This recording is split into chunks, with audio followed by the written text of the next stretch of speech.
ये सख्त भी है, किसी को डांट भी दे देते।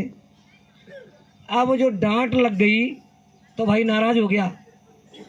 भाई ने ये नहीं सोचा कि इनके कुछ नियम होंगे, इनके कुछ कानून होंगे।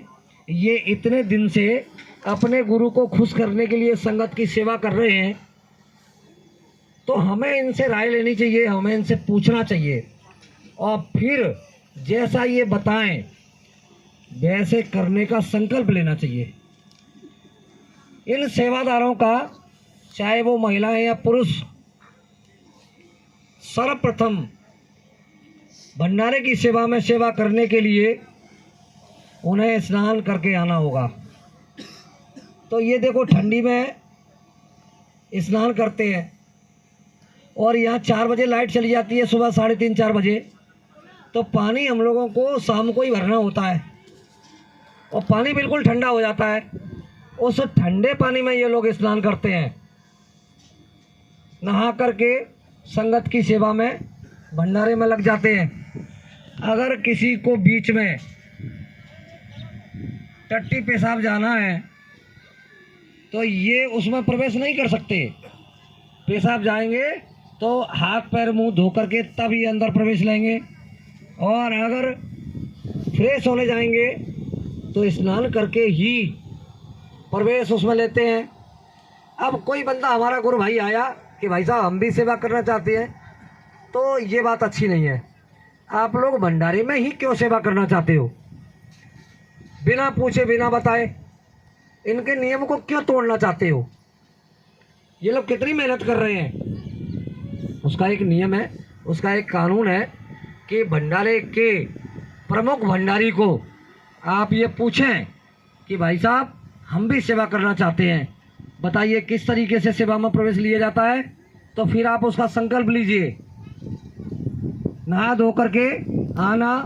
और ये नहीं कि इसी जगह भंडारा चल रहा है तो अभी इसमें सेवा कर लेते हैं। भाई इन लोगों की ये संकल्प भी है कि जहाँ भी प्रेमी हमें बुलाएंगे और ये सात्विक भंडारा चलेगा। आपने देखा होगा, हो सकता है कि आपको अच्छा नहीं लग रहा हो, या सब्जी दाल जो भी बनती है उसमें लाल मिर्ची हरी मिर्ची नहीं पड़ती। क्यों नहीं पड़ती है? उसका कारण ये है कि हमारे केंद्रीय भंडारे में भी लाल मिर्ची हरी मिर्ची नहीं पड़ती थी, लेकिन उसकी तासीर, उसका स्वाद इतना अच्छा होता था कि जिसका कोई कुछ कहना नहीं। छोटी मोटी बीमारियां तो सात्विक भोजन को करने से खत्म हो जाती हैं। बाबा जय गुरुदेव जी महाराज ने लाखों ऐसे प्रमाण प्रेमियों के द्वारा हमको मिले। तो मैं चाहता हूं, गुरु भाइयों से भी उम्मीद करता हूं कि अगर ये इतने सख्त और मजबूत न होते तो कोई भी आता उसमें चला जाता। भाई क्या पता कि तुम मांस खाने वाले हो, कि शराब पीने वाले हो, कि अंडे मछली का सेवन करने वाले हो, या दुराचार अत्याचार अधर्म करने वाले हो, या तुम संयम से नहीं रहते हो। यहाँ इन लोगों का ये संकल्प है कि गुरु महाराज के आदेश में 1 महीने तक संयम से बराबर रहते हैं और उसका पालन करते हैं। ब्रह्मचर्य का पालन भी आवश्यक है, तभी हम लोग सेवा करेंगे तो उसका असर उनके ऊपर होगा। कोई व्यक्ति बीड़ी पीता है, बाबा जी उदाहरण दे रहे हैं मंच से कि कोई व्यक्ति बीड़ी पीता है और वो किसी और को कहे कि देखो भाई बीड़ी पीना स्वास्थ्य के लिए हानिकारक है, ये अच्छी नहीं है और तुम बीड़ी मत पियो, तो बाबा जी कह रहे हैं क्या उसकी बात का असर होगा? नहीं। एक गुरु बहन अपने बच्चे को लेकर आश्रम पर आई थी और वो बच्चा उनका गुड़ ज्यादा खाता था। ये कर्म योगी महापुरुष, कल भी मैंने इस बात की चर्चा करी थी। तो बाबा जी से कहा कि बाबा जी ये मुझे बहुत परेशान करता है और गुड़ बहुत खाता है, आप दया कर दीजिए। स्वामी जी ने कुछ नहीं कहा।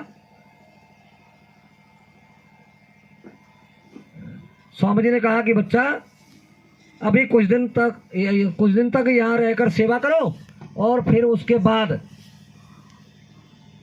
मैं तुम्हें बताऊंगा। बाबा जी ने 7 दिन तक मथुरा आश्रम पर और उसको रखा। गुरु बहन भी रही और वो बच्चा भी रहा। हमारे गुरु महाराज भोजन में स्वयं गुड़ खाते थे। स्वामी जी ने हर रोज का अपने हिस्से का गुड़ संभाल करके रखवा दिया। जब 7 दिन का गुड़ इकट्ठा हो गया तो फिर उससे कहा कि बच्ची तुमने क्या कहा था? कि हुजूर हमने ये कहा था कि ये बच्चा गुड़ बहुत खाता है, ये मुझे बहुत परेशान करता है। बोले अच्छा।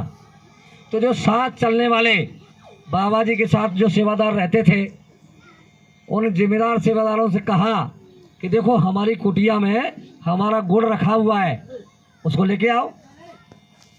बाबा जी ने गुड़ मंगाया और उस बच्चे से कहा कि तुमको गुड़ अच्छा लगता है? तो बच्चे ने कहा कि हाँ बाबा जी, गुड़ मुझे बहुत अच्छा लगता है। तुम पेट भर के गुड़ खाओ, जितना खा सकते हो उतना खाओ। तो जितनी उसकी इच्छा थी उसने गुड़ खा लिया, फिर भी बच गया। तो बाबा जी ने कहा कि बच्चा और खाओ। तो फिर उसने खा लिया थोड़ा सा, फिर कहा उन्होंने कि और खाओ। तब तो कहने लगा कि बाबा जी अब तो मुझे पलटी हो जाएगी। आखिर पे आकर के बाबा जी ने बार बार गुड़ खिलाकर उसके मन को ऐसा कर दिया कि मतलब अब गुड़ नहीं खाएंगे। ये क्यों किया उन्होंने? ये मंच से जो कहते हैं हम लोगों के बीच में, उसे करते भी है। उसका गुड़ छूट गया उस दिन से।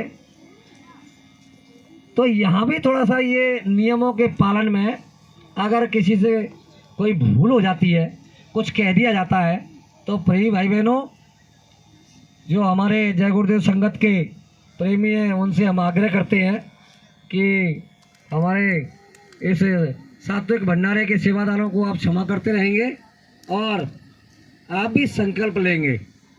एक टीम बन जाएगी ऐसे लोगों की, तो फिर कहीं भी कोई भी भंडारा आ जाए, कोई भी कार्यक्रम आ जाए,